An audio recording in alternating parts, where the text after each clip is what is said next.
Already 6 weeks, well, past that. We're out to round 7 now in the NRL, which means we're close to a quarter of the way through. Like, we got 27 rounds this season, so 6.5 rounds would be a quarter.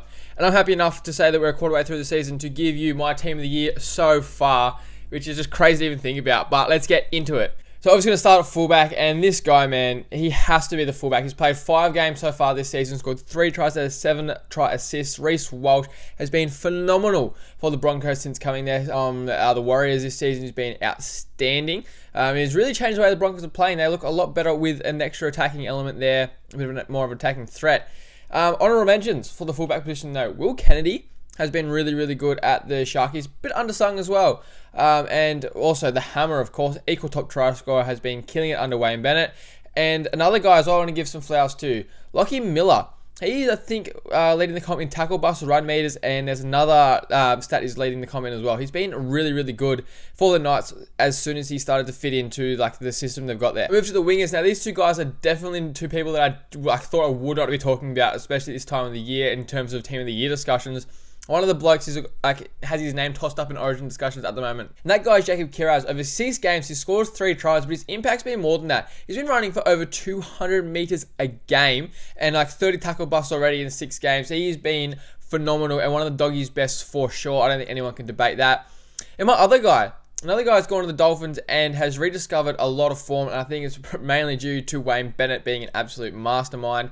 Jermaine Asako, as like the Hammer we spoke about before, he's the equal top try scorer, and he's also a top point scorer by like 24 points. I think he's on 72, and the next guy is Nick Meaney on 58. He is smoking it this year. For the wing spots, my honourable mentions, I've got Ruben Garrick in there. He's been playing really good for Manly. He's he's had a couple quiet games, I'll say, but overall he's been like one of the most consistent performers on the wing this season. And the other guy, Jackson Bolo, he has been so good for the Roosters coming in there from the Rabbitohs. I said this at the start of the season. I was like, I bet you he'll come in like one of those guys who goes to the Roosters, becomes so much better. And that's what Jackson Bolo has done. Moving on to the centers now. This first guy, for me, has to be in Blues discussions at least somewhere. I think probably on the wing now that Addo Carr's out. But Campbell Graham has been phenomenal.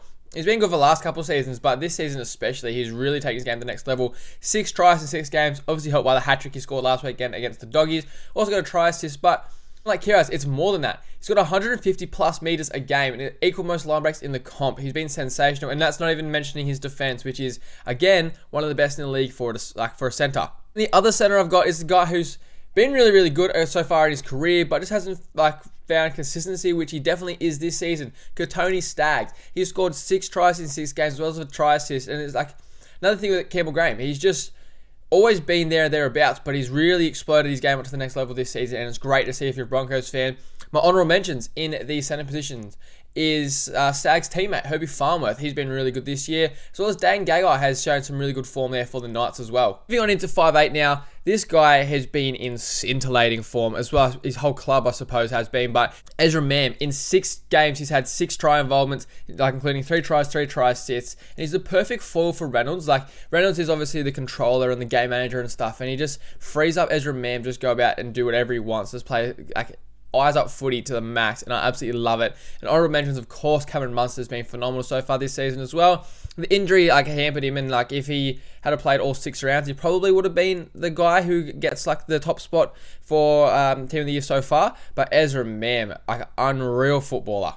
Now in halfback, look, I might have this guy there purely for nostalgia because he's killing it this year, but Sean Johnson. Was up, baby. 6 games, he scored 2 tries himself and has 6 tries, which is equal second for the whole comp. And he's just like a massive wind back to 2011. He looks like he's enjoying his footy so much there. Andrew Webster's obviously been in his ear and got him firing. He's been playing some unreal footy, potentially the best of his career. That's how good he's been. Honourable mentions though, Adam Reynolds, as I spoke about just before, been leading that Broncos team around the park, and it's probably one of the main reasons why they're first and only just lost their first game so far this season. And Nathan Cleary, of course. Whenever you talk about the best halves in the comp, you have to talk about Nathan Cleary. Yes, the Panthers haven't been as dominant.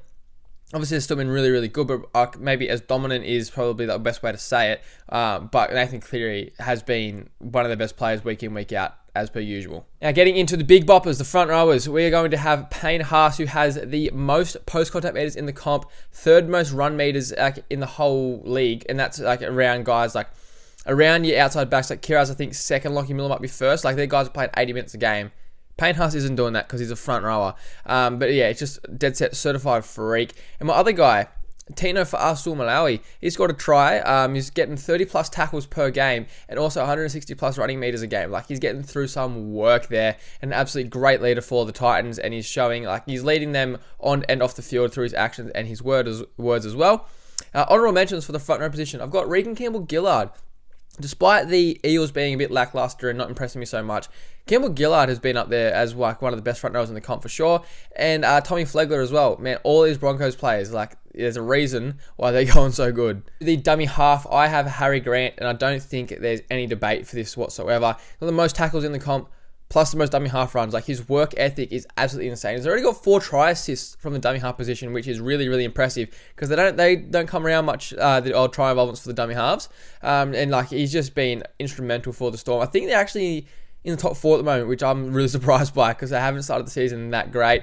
Honorable mentions though go to Reid Marnie. He's actually been one of the Dogs' best players. And the other guy, Wade Egan, has really, really impressed me so far this season. He's like, I mean, the Warriors in general have impressed me so far, but Wade Egan's definitely taking his game to another level. The second rowers, both these guys are absolutely insane. First guy I've got is Homole Olakau'atu. In 5 games he's played so far this season, he's scored 4 tries, and he's running for over 140 meters a game, which is nuts for a second rower. And he's also got 92% tackle efficiency on an edge, which says a lot because, I mean, like, you're getting that much traffic down those edges, a lot of one-on-one tackles and stuff, so he's really been impressing me so far this season.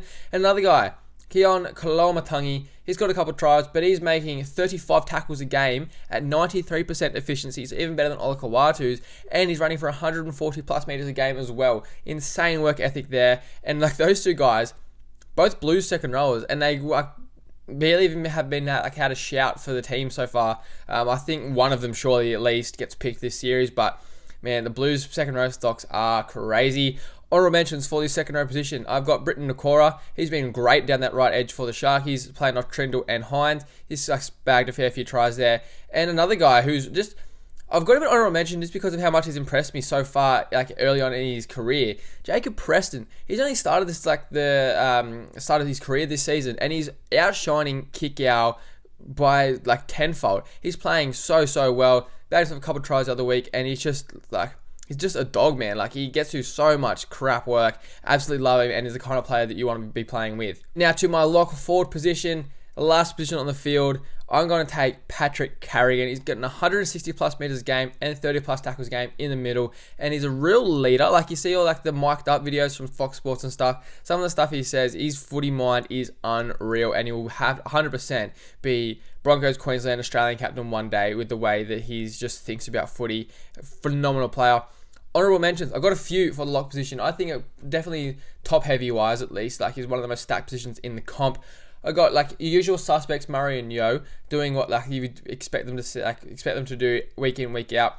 And that they're almost like sort of hindered by how good they are on terms of this list because we're just so used to, we're so numb to how good they are. But an honorable mention, the Wars again, Tohu Harris. I think when he's been playing, he's been phenomenal.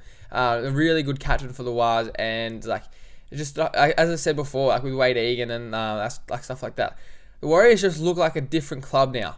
Lastly, onto the coach, the guy that you pretty much attribute the Warriors' success to, Andrew Webster. I don't know what he's done over there, but he has turned the Warriors into a formidable outfit, especially in New Zealand. I think it just goes to show you how good and strong that Penrith system is. That like 2 of their assistant coaches have come out. The one that everyone wanted isn't going as good as the one that no one ever knew was there. Andrew Webster has turned the Warriors around. Just it's crazy to see. I love to see it. I love the Warriors, man. Probably my second team as well as the Dolphins. But like, when the Warriors are going good, life's good. I feel like. The honorable mentions, we've got Kevin Walters, obviously because they're like up until last week were the only undefeated team in the comp and playing the best footy. So the coach obviously has a role in that. And the last but not least guy we're going to talk about in this video, who's done a phenomenal job. Everyone thought they're going to get the wooden spoon, and they're sitting like in the top 8 and comfortably, like they're winning games that they definitely shouldn't have. But Wayne Bennett has to go down as the best coach we've ever seen. The fact that he's taking a bunch of battlers and reserve grade players and doing what he's doing with them is just unbelievable. Props to him. So that's my team of the year. We'll run through it from top to bottom. We got Reece Walsh at fullback, Kiraz and Asako on the wings. In the centres, Campbell Graham and Katoni Staggs. My halves are Ezra Mam and Sean Johnson. The front rowers, Payne Haas and Tina Fa'asu Malawi. Hooker, Harry Grant. Second rowers, Homole Olakawatu and Keone Kolomatangi, with Carrigan locking the scrum, and they're coached by Andrew Webster. Let me know what your team of the year is so far after the first quarter of the season.